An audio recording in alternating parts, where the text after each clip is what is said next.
In this video, I'm going to be dissecting how the push for live service has ruined many video game titles over the last half-decade or so.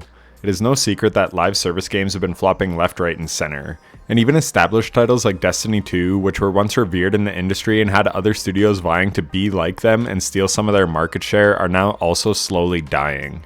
Sony acquired Bungie in July of 2022, with the biggest reason being their expertise in live service games, as Bungie was a market leader when it came to that genre with the powerhouse that is Destiny 2. At the time, they were just a few months off of a critically acclaimed expansion with the Witch Queen in February of 2022, and about a month later, the GM of Bungie, Justin Truman, gave an hour-long presentation on how Bungie became adept at handling live service games. So this video will be breaking down a lot of what he said, and how this mentality is killing gaming. In just a few short years since this presentation, we've gotten to see how this mindset has actually aged like milk, and how live service games are quickly becoming an increasingly risky endeavor for any studio who wants to make one. For every live service success, we are now seeing countless blunders. But first, a bit of background. I'm sure many of you know me, but I'm hoping this video reaches a wider audience outside of my usual Destiny 2 viewers and hits the larger gaming sphere in general, because this is an issue that is plaguing the entire industry. I've been maining Destiny 2 since it came out in 2017, and I've been covering the game on YouTube since 2020. So obviously Bungie did something right to keep me around this long. I have over 10,000 hours into the franchise as a whole, so to say I'm a Destiny addict would be an understatement. What is good about this is I can point to the mindset philosophies that Justin talks about and give real-world examples of how it is negatively affecting Destiny, and why trying to focus on something other than a positive player experience has worked against Bungie to slowly cripple their game. And the proof is in the data. We don't have PlayStation or Xbox numbers, but since Destiny 2 released on Steam way back in October of 2019, they've been hitting all-time lows on Steam player charts, and the future is not looking too bright. They've had 2 rounds of layoffs in less than a year time span between September 2023 and September 2024. Community sentiment is at an all-time low, and I know that the meme is that this time feels different, but this time it really does feel different. Many creators and long-term players are leaving Destiny for good. I've been around through all the ups and downs, and I will detail later why this time actually is different, and it is looking bleak for the future of Destiny 2, which may not be a bad thing, honestly. So the inspiration for this video actually came from the Game Awards this year and the speech that Sven Vinke gave before announcing the 2024 Game of the Year. If you don't know who he is the founder and CEO of Larian Studios, the people who created Baldur's Gate 3, which won Game of the Year in 2023. So for some context, here's the speech in its entirety. I realize you guys have been sitting here for over 3 hours, but I still have some time credits from last year to cash in. So it turns out that not only will I be the one who will know as first which game wins tonight, but I actually also know which game is going to win next year, the year after, and the year after. Now, how do I know this? Well, an oracle told me. She said, change is coming. It's a modern oracle, so they made me sign an NDA, but I trust all of you. I know you can keep a secret, you will never leak it. The oracle told me that the Game of the Year 2025 was going to be made by a studio who found the formula to make it up here on stage. It's stupidly simple, but somehow it keeps on getting lost. Studio made their game because they wanted to make a game that they wanted to play themselves. They created it because it hadn't been created before. They didn't make it to increase market share. They didn't make it to serve as a brand. They didn't have to meet arbitrary sales targets or fear being laid off if they didn't meet those targets. And furthermore, the people in charge forbade them from cramming the game with anything whose only purpose was to increase revenue and didn't serve the game design. They didn't treat their developers like numbers on a spreadsheet. They didn't treat their players as users to exploit. And they didn't make decisions they knew were short-sighted and function of a bonus or politics. They knew that if you put the game and the team first, the revenue will follow. They were driven by idealism and wanted players to have fun. And they realized that if the developers didn't have fun, nobody was going to have any fun. They understood the value of respect, that if they treated their developers and players well, those same developers and players would forgive them when things didn't go as planned. But above all, they cared about their game because they loved games. It's really that simple, said the oracle. Winning Game of the Year turned out to be a life-changing event for us. It was an amazing thing. To those who will win Game of the Year 2024, you have no idea what's waiting for you. It's an incredible honor, and you're in for a heck of a ride. Now remember, should you be told to wrap it up for tonight, you can always come back next year and chat for 3 minutes, okay? So now, to pay tribute to the nominees for Game of the Year, once again, Lorna Balfe and the TGA Orchestra. Just an amazing speech, a true beauty who loves the art and craft of video games. We need more people like him in charge at game studios and not business execs who only care about squeezing the most money they can out of their player base. So let us break down some of his speech and contrast it with some of the things that Justin said in his GDC talk in 2022.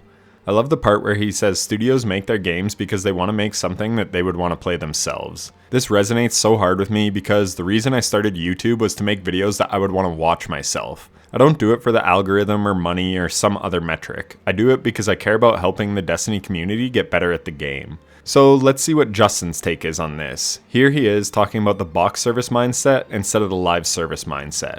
Process was pretty straightforward. We would hire the best talent in the industry.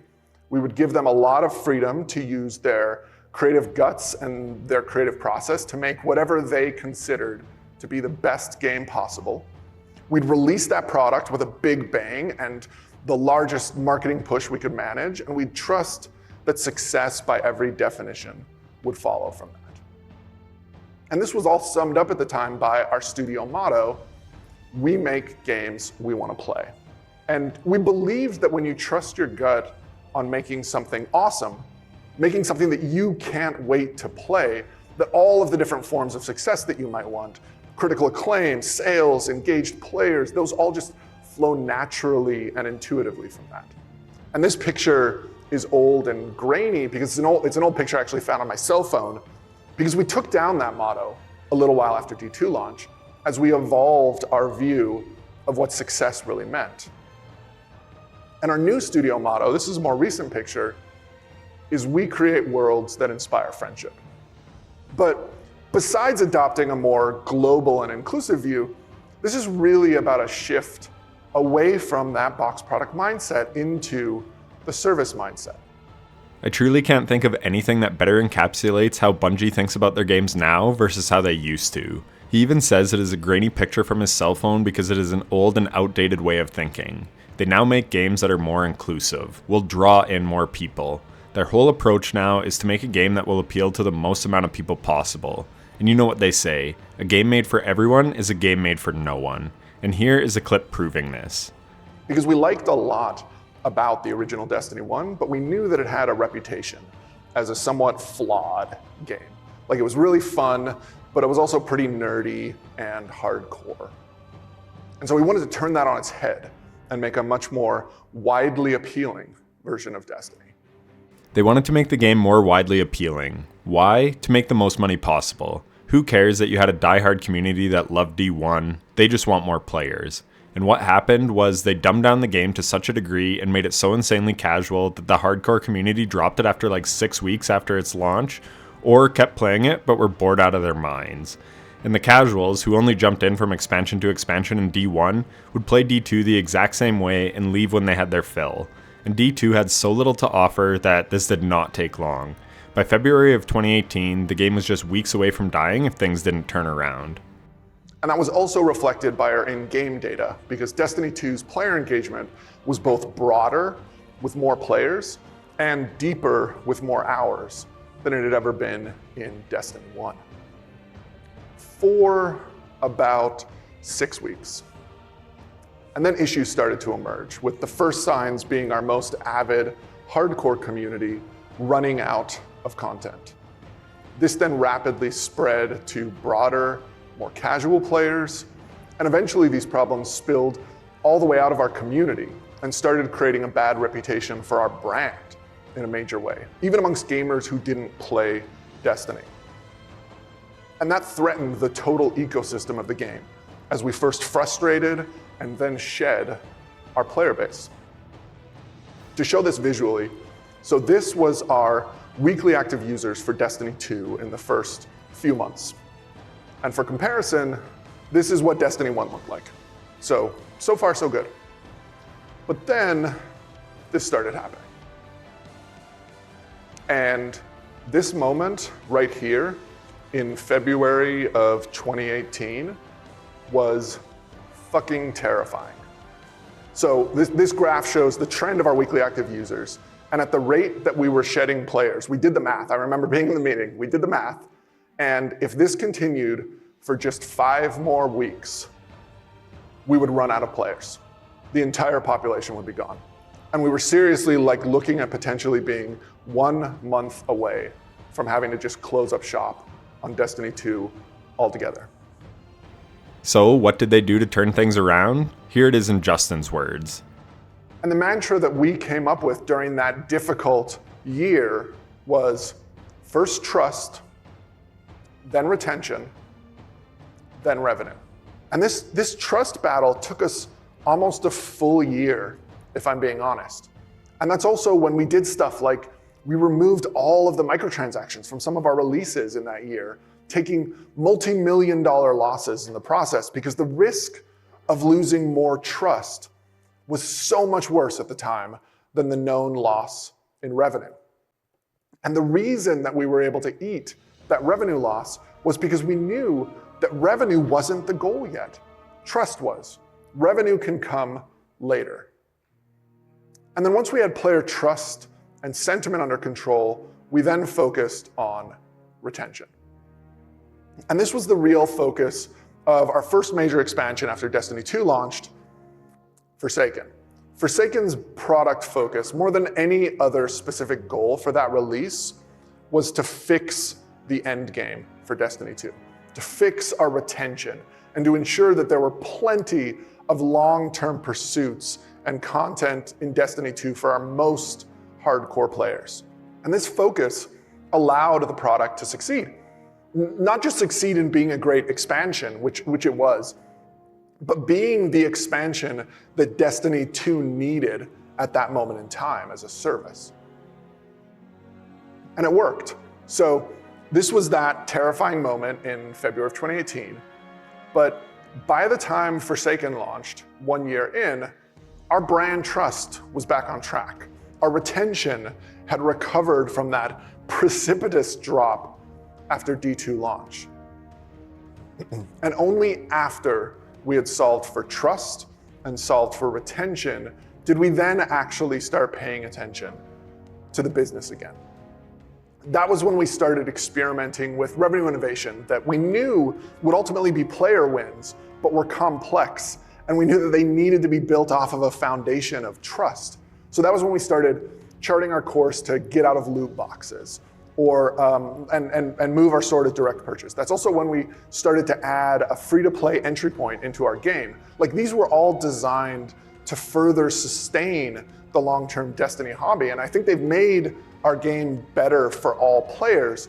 So he says they had to gain the community's trust, including scrapping microtransactions. They needed the goodwill of the community. And you know what? It worked. I have seen this community forgive so many shitty things that this company has done because in the past they have done right by the player. And then they released the best expansion they've ever made in Forsaken. It brought so many players to the game, and casuals and hardcores alike were in love with it. People loved all the secrets, the things to explore and test, the endgame. They introduced a new activity called a dungeon, a fan-favorite activity that had never been seen in the Destiny franchise. To this day, they are the peak of Destiny content in my opinion. Others will say raids, but I personally prefer dungeons, but both are great. But here's the thing, they focused on the box product mindset with the Forsaken expansion, and people loved it. People were praising the game and telling their friends to jump in and play. People were playing because they enjoyed the game. It had a ton of content to just play and enjoy. I used to play Crucible night after night with my friends, just queuing quick play over and over for no reason other than we loved doing it. It was fun. Above all else, it was fun. Let me show you another great clip from Team Asobi, the makers behind the Game of the Year and critically acclaimed video game Astro Bot. When I thought about, why this game, give people joy and smiles on their faces, I think it came down to the people every day making the game and doing exactly that. I think, when I think of the team, it's the amount of generosity they gave. They put the user first always, never thought about any calculation. It was just about the kids, especially, because we had this huge, huge privilege to be potentially the first game to be in the hands of children, and we know what it means very much.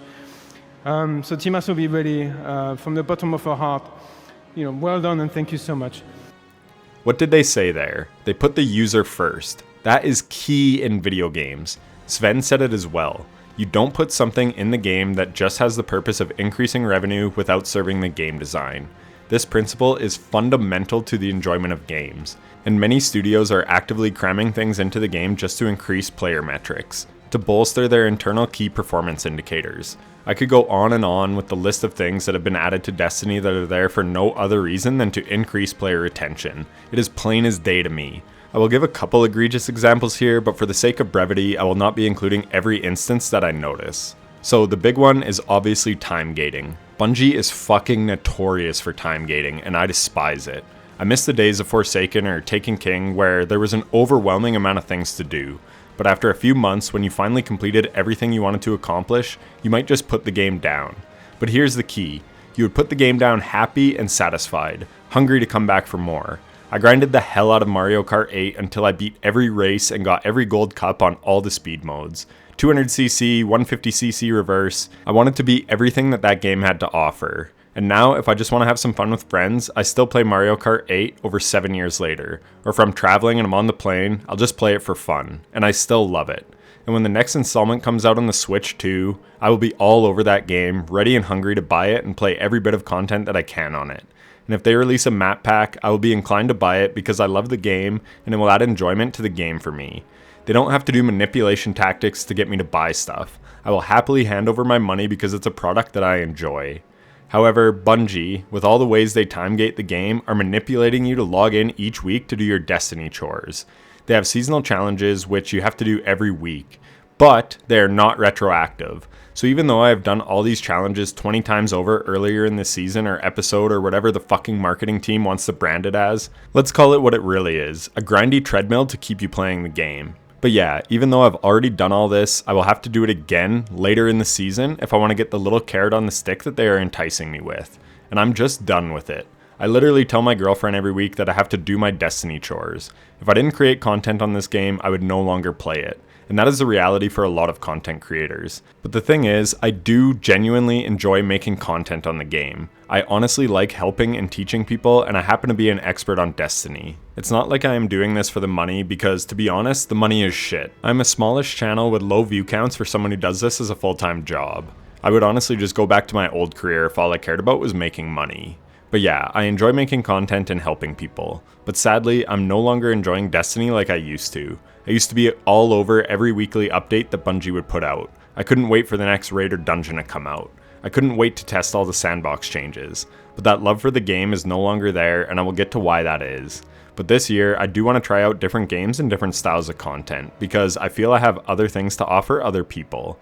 But as far as Destiny itself, it is no longer being created to be a game that people enjoy. The freaking GM of the company admitted this himself. It is made to make money. From seasonal challenges to time-gated content, it is all done in service of enriching the company, not the gameplay experience. I freaking love the God of War franchise as well as the Zelda games. And what I love about those games is I can boot them up for like a half an hour and get a fair bit of stuff done. You can't do this with Destiny. It is designed to keep you playing as long as possible, even if you don't enjoy it. Another great thing about Zelda and God of War is you can play them years later and you haven't missed anything. And this is truly the worst part of Destiny. It is FOMO to the extreme. They have sunset so much content that if you take more than about 6 months off, then you will never be able to play some of that stuff again.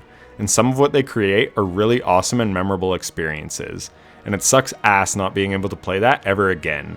No more Scourge of the Past raid, no more Niobe Labs, I could go on and on. The point is, FOMO is another way to keep you on the treadmill. And another huge problem with this philosophy of making new content just to get rid of it within the year is twofold. First is that it will never be top tier content, because why would you put a ton of effort into something that is so finite? Something that will disappear in almost as short of a time as it took to develop. I even struggle with this as a creator. I want to make long-lasting content that can be watched for a long time, that can be a helpful resource to people who pick up the game years down the road. But I can't, because the sandbox is ever changing, so even my content becomes obsolete after a few short months. But back to the game, this leads to everything feeling bland and mediocre. Sure, it is fun for the first few playthroughs, but it isn't built to last. D1 had replayability, where D2 has very little replayability. They just rely on releasing new and shiny things within a quick time period to keep players addicted, to try and keep their dopamine receptors active long enough until they can jingle some new keys in front of their face.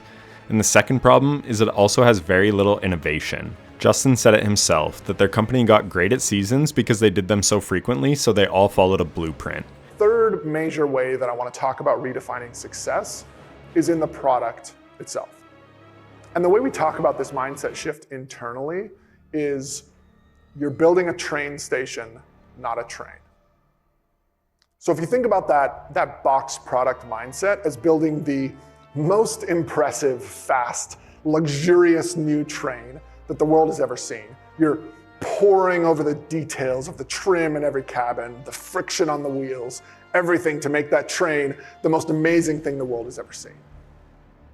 And you probably have some sort of like intense push at the end of the project. It could be a targeted crunch, or it could just be like extra focus where all anyone is thinking about is how to get those last few steps to release to a gold master, to a final, perfectly polished experience.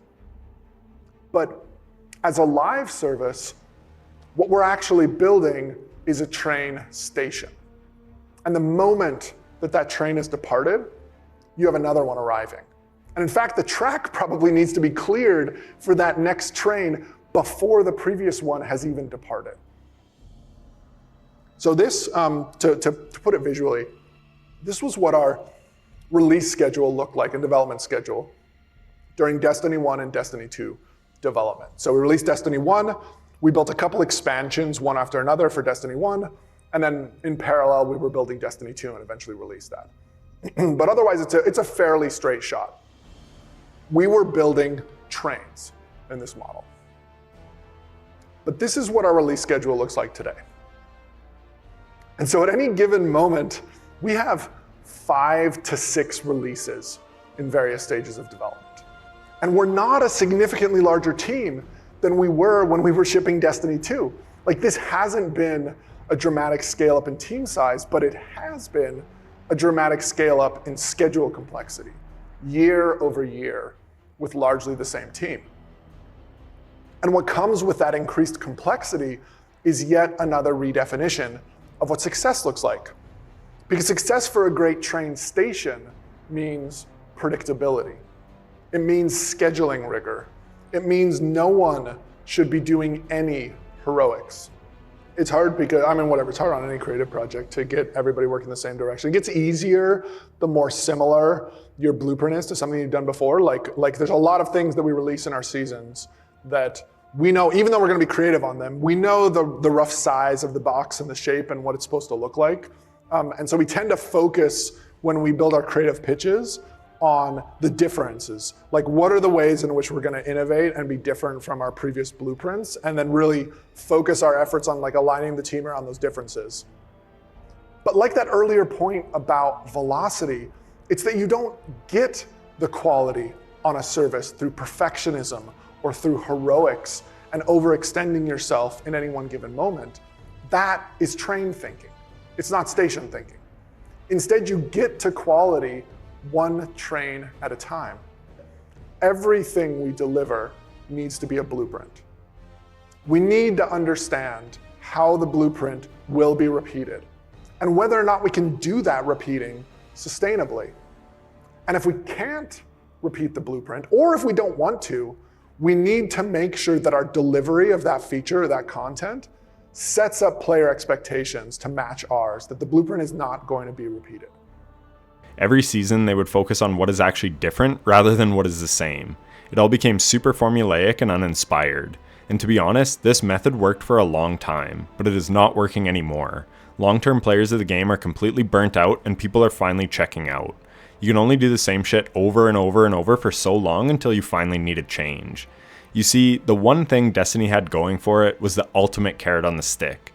The Witness, the overarching storyline of the Light and Darkness saga. They set out to make Destiny with a 10-year storyline, and they achieved that. They should be applauded. That's honestly awesome.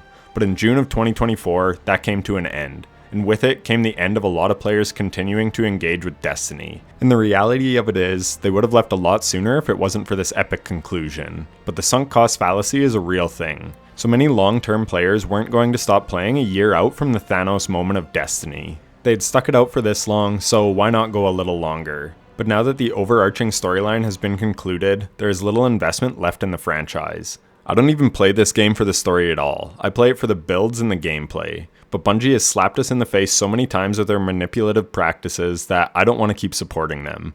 And if we stop playing, they may change, or they may just go under. The Justin Truman talk proved that they pay a lot of attention to their player metrics, and I'm sure they do to their spending metrics as well. Paul Tassi, a games journalist who plays D2 a fair bit, recently said the only way he engaged with the recent Dawning event was to buy the new armor ornaments and then not play it at all. This is bad on his part because to get a company to make a change, you have to hit them in two ways. Stop spending money and stop playing. If you stop playing, you are very likely to not spend money, hence why they are so concerned with manipulating players into playing the game each week. And what we didn't realize when we launched Destiny 1 was that Destiny was already becoming a success in the ways that mattered. Engagement was the true measure of success for a franchise like ours, but we didn't know it yet. And a lot of our efforts to make a better Destiny 2 were because we had a wrong internal definition of what success was. Because you can fix your review scores, you can fix your sentiment, you can even fix your sales as long as you have engagement. But people like Paul, who don't want to play, need to not spend any money on it either then, because then they are still winning. So I talked about how Bungie manipulates players into logging on each week, at least a little bit. There are many more examples than what I indicated, but here's why the game is actively getting worse. Yes, they still put out good content, don't get me wrong. The latest dungeons have been some of the absolute best in the franchise, but the reason good content will no longer draw people back in is because it just isn't innovative anymore. Humans are interesting creatures. No matter how novel of an experience we have, if we keep getting to do it over and over, it will wear off. Seriously, most of us will never get to go on a yacht in our entire life. But if we do get to go just once, it would be such an amazing experience. But for some billionaire, it is just another thing that they're used to. The novelty wears off. I could give some more X-rated examples of this as well, but you get the picture. So Destiny could put out the best dungeon or raid that they've ever made, but at this point, it won't be enough.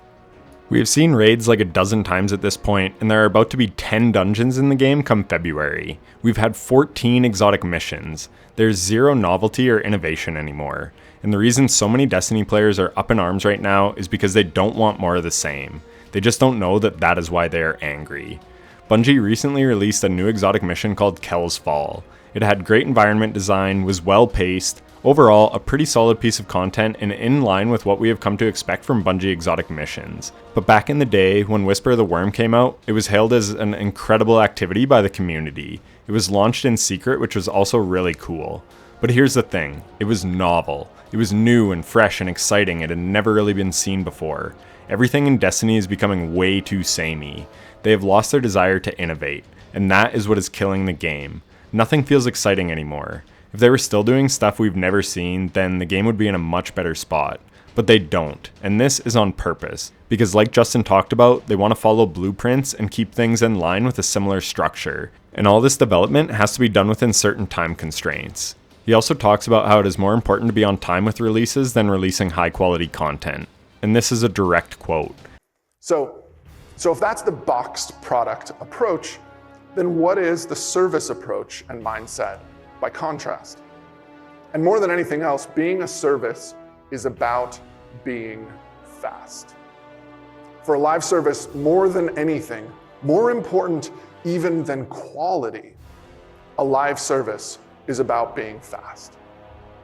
Like back in 2010, you could have a long-lasting, high-retention game just by releasing something that was super high quality, really well balanced, and unchanged that players kept coming back to for years.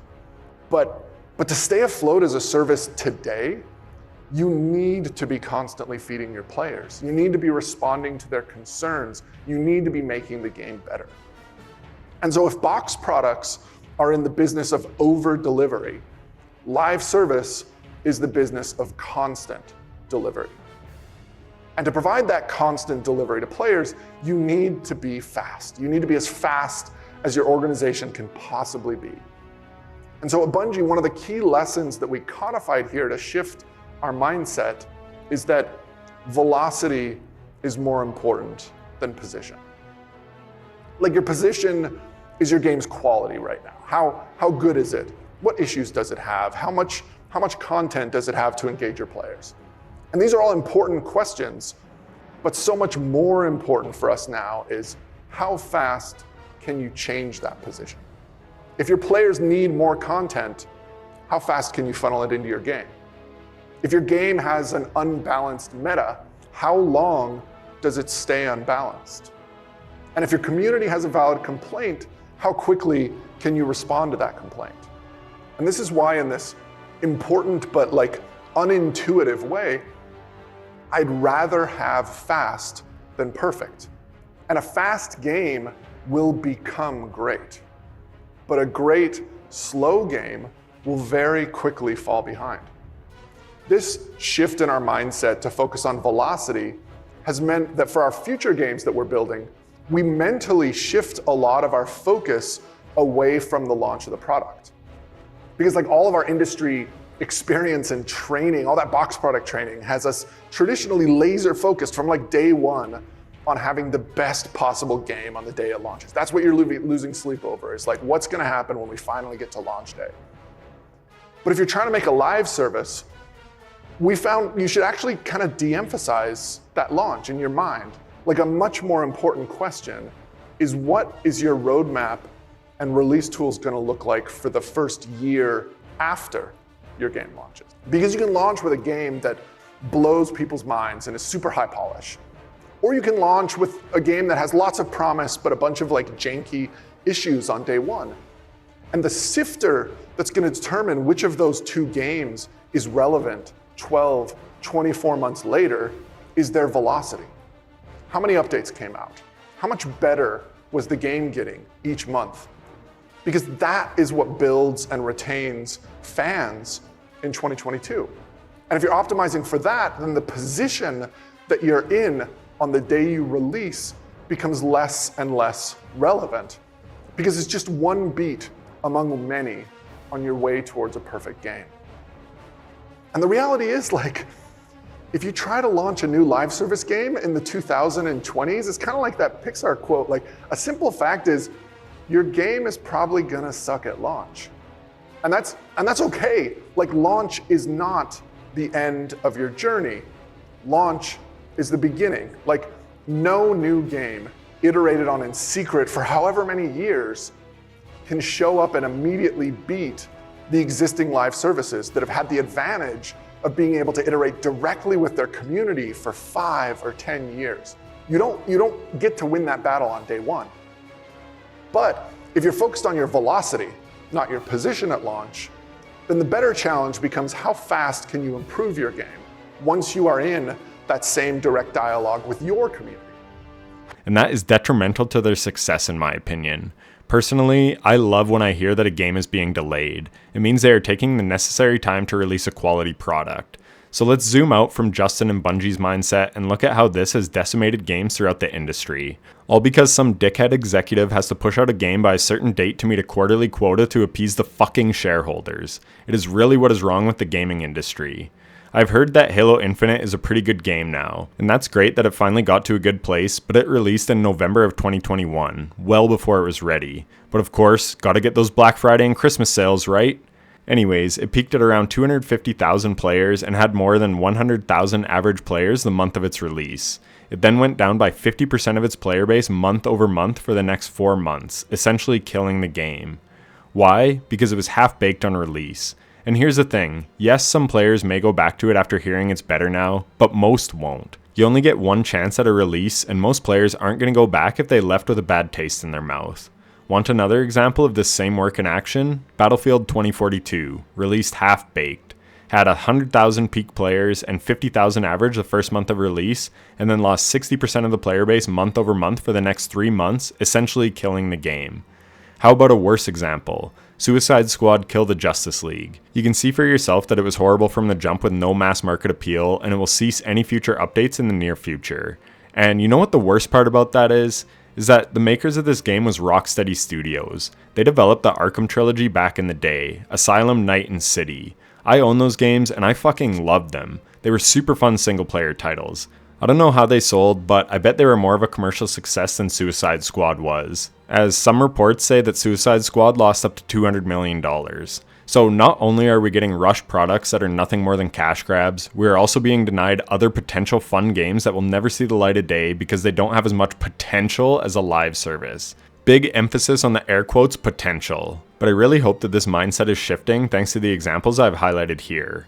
Concord was another, which was the biggest flop in gaming history, and the scale of that is just insane. As much as $400 million spent and it is already shuttered.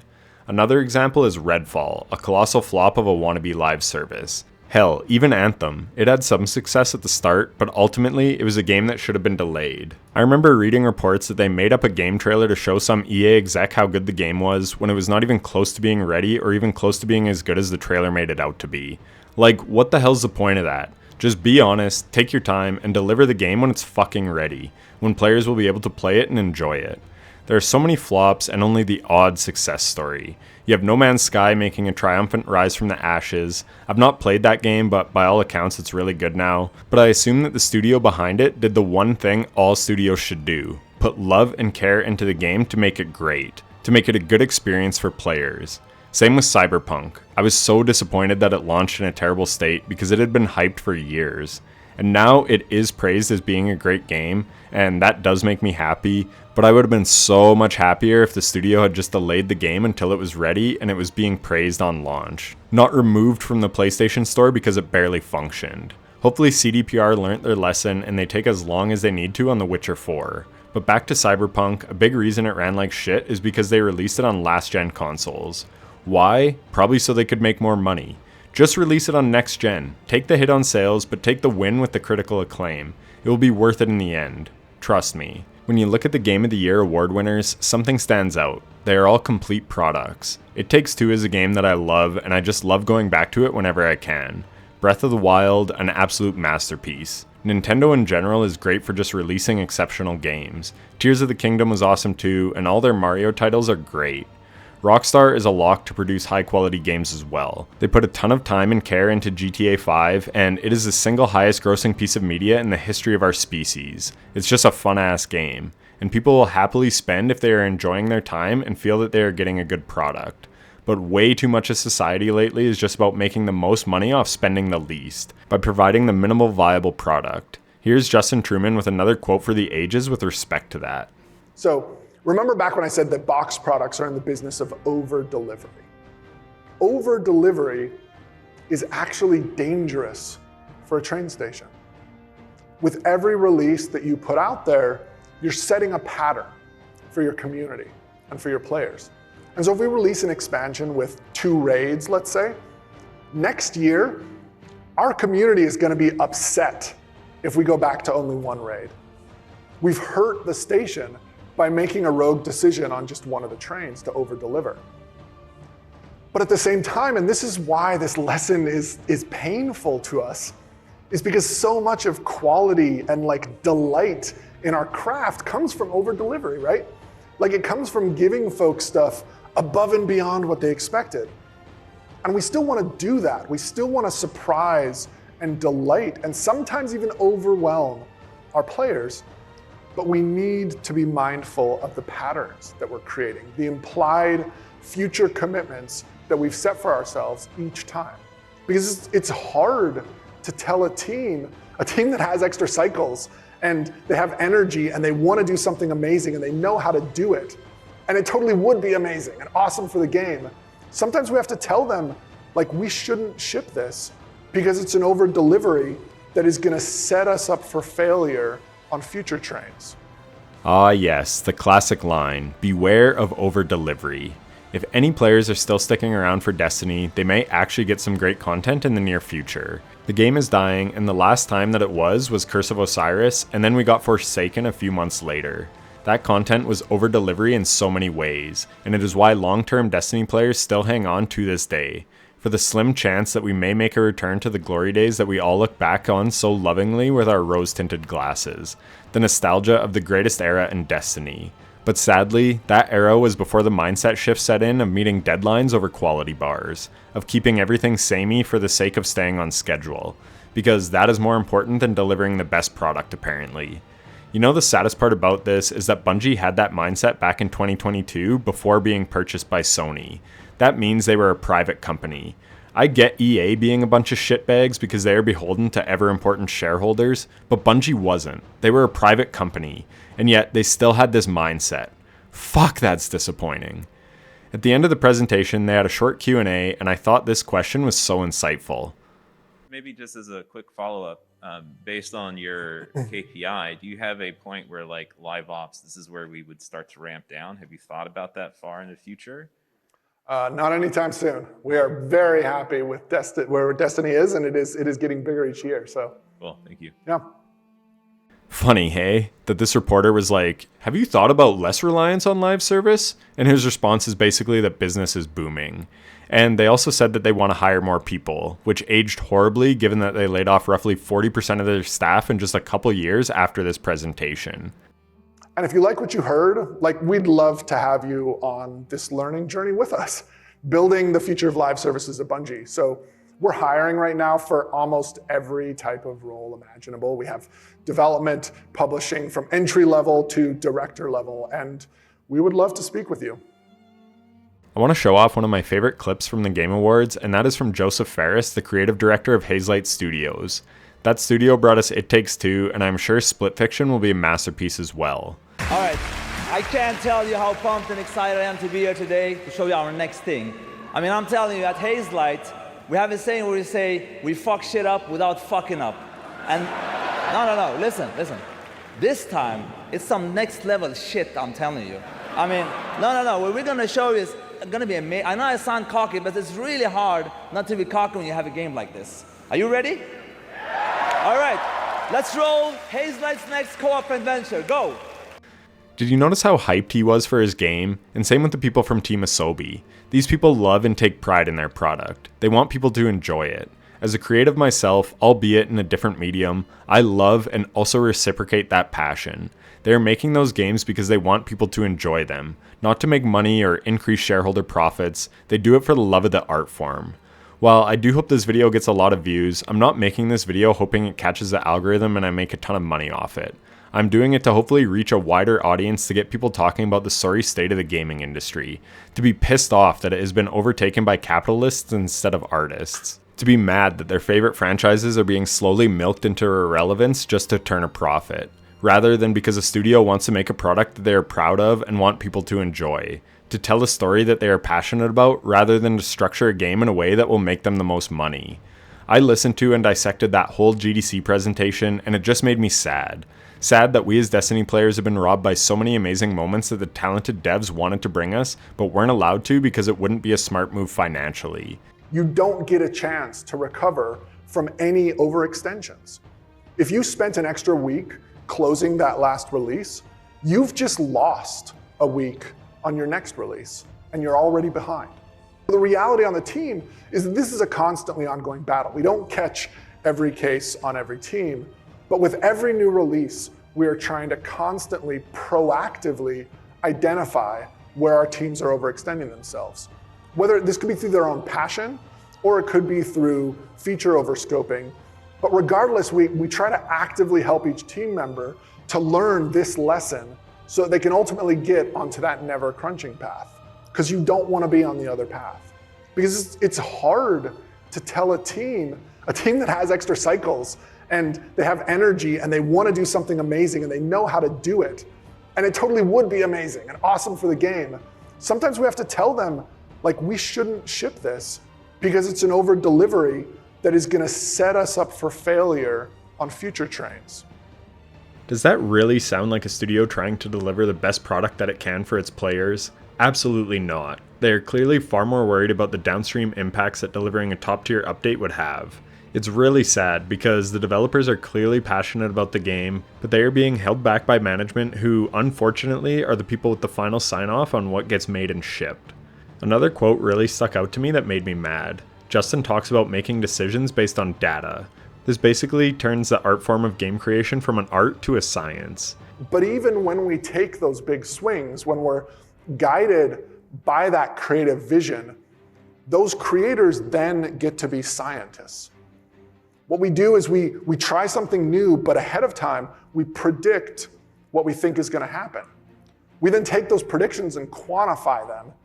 And then finally, after we release, we validate whether those results matched our predictions. And almost every release through this process, we get at least one just like shocking and surprising result back that totally violates our expectations and our hypotheses of our game. You see this everywhere in media, especially with the rise of AI. How to optimize for the algorithm. Use AI to create content while you don't have to do anything. This shit boils my blood. Artists make art because they enjoy it. They enjoy the freedom of expression. But at Bungie, this art form has clearly been hijacked. Every game design element that they add, they then dissect and pick apart and try to understand why it did well or poorly. It takes the fun and freedom out of the creative process. They are now designing things based on what their metrics tell them works instead of designing cool shit that they think gamers will enjoy, or creating something just for the sake of the developer thinking it will be cool. And again, this mindset stifles creativity. They then become risk averse and just want to do what worked last time, rather than innovating and creating cool new experiences. And again, this has killed the game for a lot of players. You see so many comments about how the game feels too samey, or how they wish they could go back in time to when Destiny felt mysterious and magical. We now have everything figured out in this game. Nothing new ever surprises us anymore, and this was the big X factor that Destiny once had in making it such a fun and unique game to play. And I hate this philosophy so much. I don't watch Mr. Beast, but I just hate what he represents. He has found the formula for how to get views, from thumbnails to titles to the jump cut editing style designed to keep viewers hooked to the content to get the best watch time metrics possible. He and his team don't really care about the art form, they just want to get the most views. It's such a hollow way to look at art. Sure, he is rich and famous, and good for him I guess if that's what he wants, but the content is vapid and hollow. Content designed to get numbers and that's it. I could call out some other YouTubers that do the same shit, as there are a lot of them, but you get the point. J.K. Rowling didn't create Harry Potter because she wanted to make a worldwide phenomenon. She wanted to tell a cool story. The best art comes from passion and a desire to make something awesome. Balatro cleaned up at the Game Awards, and that was made by one person. Localthunk didn't have a team of people analyzing how to addict people through a card game. He just wanted to make something cool. And by all accounts, it is cool, so it caught on and received critical acclaim and players love playing it. I just hate this business-oriented mindset that is plaguing all these industries and killing art as we know it. Generative AI is a plague on society that needs to be stopped, and all these tech bro weirdos should go try and find something else that actually inspires them, rather than worrying about how they can make the most money possible in the cheapest way possible. And don't even get me started on the environmental effects that all this shit will affect. But anyways, back to Destiny. The game started out with so much innovation and promise, but over time, the leaders of the company lost their way and started prioritizing metrics and benchmarks over what is most important to every game, making it fun. Sven Vinka said it best. They knew that if you put the game first and the team first, the revenue will follow. Bungie saw this themselves. First trust, then retention, then revenue. But they have now dissolved that trust, and at this point, I'm not sure they will ever get it back. Because, as I said, before they had the overarching story to fall back on, but now they have just become like a modern Marvel. The fact is, since the fall of the Witness, nobody really cares about the story anymore. Hell, the biggest lore creator in the Destiny community has taken a big step back, in large part because of this. My Name is Bife is burnt out and probably not passionate about telling the story of Destiny anymore. I can't really speak for him, but I know a lot of people in the community are very burnt out. Back in the day, people loved it because it was fresh and innovative and exciting and mysterious. Now, it is none of those things. As I've shown in this video, it is a game designed to keep you on a perpetual treadmill of mediocrity. And as time goes on, people just stop caring. They become apathetic. And Justin himself has said that this is what will kill any game, and it's true. Hate means you are passionate enough about something to bother caring if it is in a shit state, that you provide feedback and yearn for it to be good. but apathy just means you're completely checked out. You don't care one way or another if the game is good or bad. You just move on and don't think about it anymore. And the player base as a whole is definitely approaching apathy. As long as you have a community of players who care about and are passionate about your game. Even when that passion is being expressed as like anger or frustration. Anger, we eventually learn, like anger is not the opposite of loving a game. Anger is like 2 degrees off from loving a game, and they both come from passion, from people who are highly engaged with what you're making. And the opposite of loving a game, the thing that could kill you, is apathy. And that's so much more scary than anger. I was passionately in love with this game, so much so that I started a YouTube channel dedicated to it. And now, like I said, I just don't really care about where its future goes. Just like with the Marvel universe, the vast majority of people just don't care anymore. They just keep shitting out movies in the hopes that people will care. But by and large, people are apathetic towards it now. After Endgame, very few people care about the new Marvel releases. Some still watch, and the studios keep making them in hopes that they will get back to the glory days, but that is another plague on the industry. Rather than making something new and innovative and taking a chance on a creative story that you want to tell because you like the art form, the studio heads will opt for cheap nostalgia bait. We keep seeing remakes because it is the path of least resistance. Destiny only became what it became because it started as a neat story that some talented and creative people wanted to tell. Same with Halo. I wish we could get those type of people back in charge at Bungie. And speaking of Marvel Rivals is doing amazingly well. And while I haven't played it myself, my friends have. They said it is the first game to feel as fluid as Overwatch. They said they don't feel nickel and dimed when they play it, which in turn makes them actually want to spend money. Funny how that works. Focus on the gameplay and user experience first, and the rest will follow. But more than that, it is a game that released polished and complete by all accounts. There are a ton of characters to play as, and none of them are locked behind paywalls. This is how you garner goodwill. Make people happy and they will reward you. Helldivers is another good example of how when a company does right by their players, the success will follow. I know they had some sandbox issues after release, but by and large, that game has been a success and people really enjoy playing it. Like I said, I was really moved by Sven's speech and wanted to dive further into the 2 dissecting opinions that are at the forefront of the industry. One is the gamer first. The studio heads who just want to make a good game and hope that by in doing so, everything will work itself out. That's Sven. The other is putting the numbers first, doing whatever underhanded techniques that they can to milk the most money out of their users. It may work in the short term, hell, even in the longish term. Destiny 2 has been going strong since 2018, and they are only really starting to falter now, but it will catch up to you. Time will tell if this mindset will be the nail in the coffin for Bungie, or if they can once again bounce back with their backs against the wall. My hope is that they just kind of stopped caring about Destiny in favor of their new projects like Marathon and Gummy Bears, and that those will be great games. Sure, it may have been at the cost of a better Destiny, but hey, I said I wanted more studios to innovate, so if this is what it takes, then so be it, I guess. But I would rather see the Larian or From Software or Nintendo model, where they just make a complete game and let the revenue take care of itself from there. Anyways, that's it. If you're still here, then thanks so much for watching to the end. I know this was a long ass video and different from my usual content, so yeah, if you made it this far, you're a real one. Let me know down below what you think of the state of Destiny or the state of the industry or whatever else. I hope you enjoyed the video, and if you did, a like and subscription would be greatly appreciated. I'll catch you in the next one. Take care. Hey, if you're still here, then thanks so much for watching to the end. If you like what I do and you want to support me further, then consider becoming a channel member. You'll get your name featured on the end screen, custom badges, and other cool rewards. You can also join my community Discord if that interests you, and if you want to see me stream, be sure to follow me on Twitch at itstizzle7 where I stream semi-regularly. Those are linked in the description. Anyways, that's enough self-promotion. Thanks for watching. Take care.